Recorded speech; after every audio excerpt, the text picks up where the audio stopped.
actually sitting down and getting down to it. It's one of the most common problems that I come across with the writers and the creative professionals that I work with, sitting down and getting down to it. So I want to help you overcome that problem today.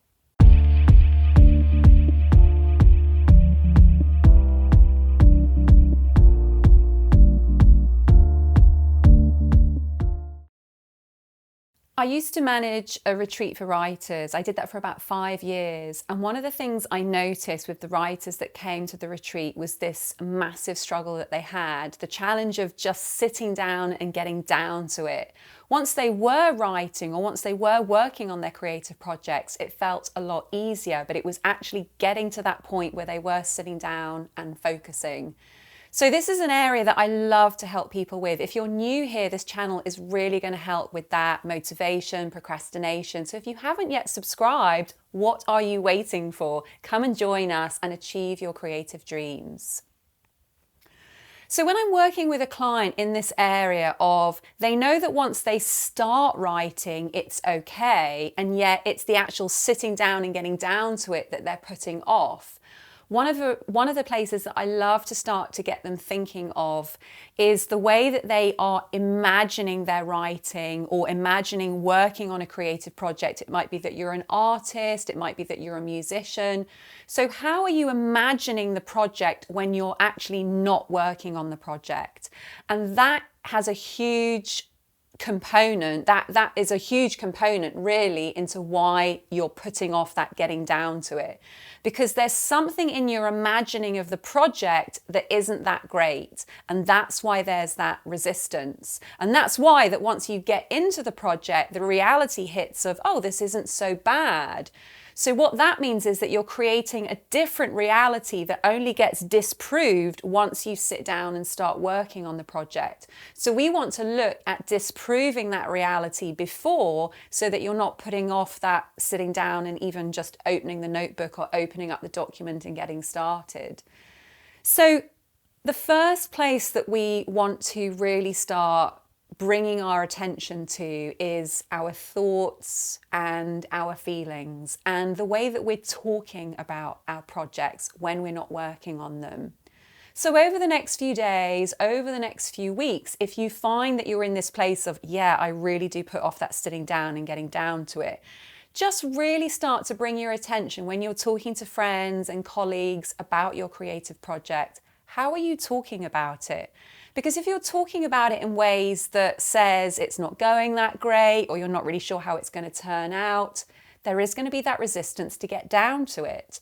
Or perhaps you're talking about it in a way that is, you're saying that you're not really sure if you're good enough to be seeing this project through. Or maybe you're thinking about the project and you've got a sense of dread because you're not really sure where your book is going next. Or you've started to write a song, but you're not really sure about what lyrics come next or the music that comes next. So again, how are you thinking about that project? And is there an element of dread that has begun to creep in? And also, how are you feeling about it? So that's the first place that we start. We just bring our attention, we bring our awareness into how are we thinking about the project, how are we talking about the project, and how are we feeling about the project. And I absolutely guarantee that you're going to find a couple of big whammies in there. You're going to catch yourself talking about it in perhaps a negative way, or you're going to catch yourself feeling about the project in a way that is quite low or heavy or demotivating.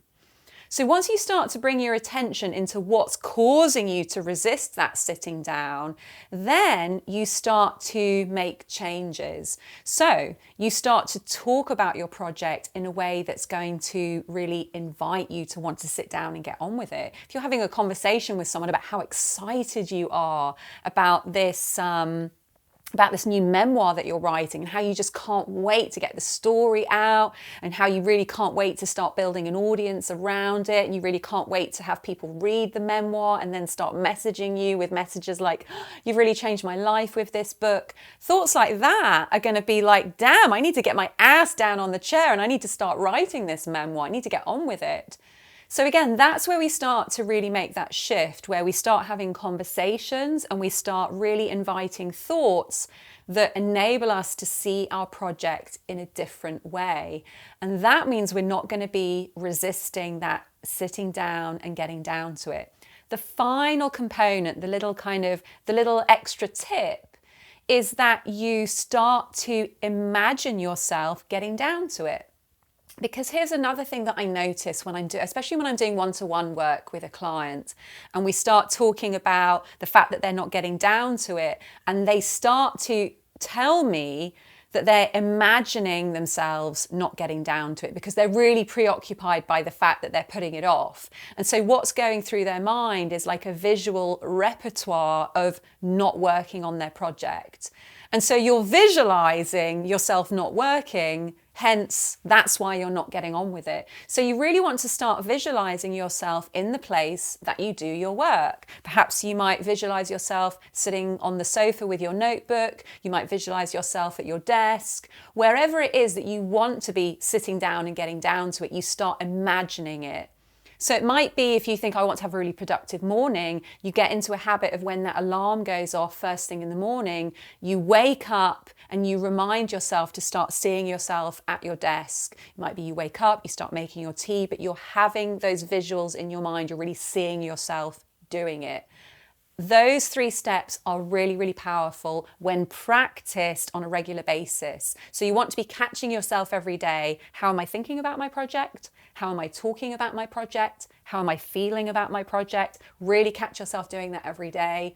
You want to be catching yourself in your mind, like what am I visualizing, and really actively visualizing yourself at your desk or sitting in your favorite chair, making progress on your creative project, whatever it is. And also really inviting in thoughts about your project that are going to really invite you to want to get back to work with it and to start having conversations with people that have a really enticing narrative to them. So you really start talking about what excites you about the project, what you can't wait for when that project is finished. So there we go, 3 steps that are really going to start to shift you from that place of I'm not sitting down and getting down to it to actually it's getting a lot easier, and now I've got into a real flow and I've got really into the habit of regularly sitting down and regularly working on my creative project, because that's the way that you are going to achieve your creative dreams, which is what this channel is all about. Also, if you want more guidance, if you want live videos, then why not come and join me in my Facebook group? We would love to have you there if you are a committed, ambitious creative with a creative project, with something that you really want to see out into the world, something that you feel that you want to be really proud of. So come find me in my Facebook community. You'll see the link down below, and we can make a connection there too. So I hope you got value from this one. Thanks for watching, and I'll see you on the sofa next Monday.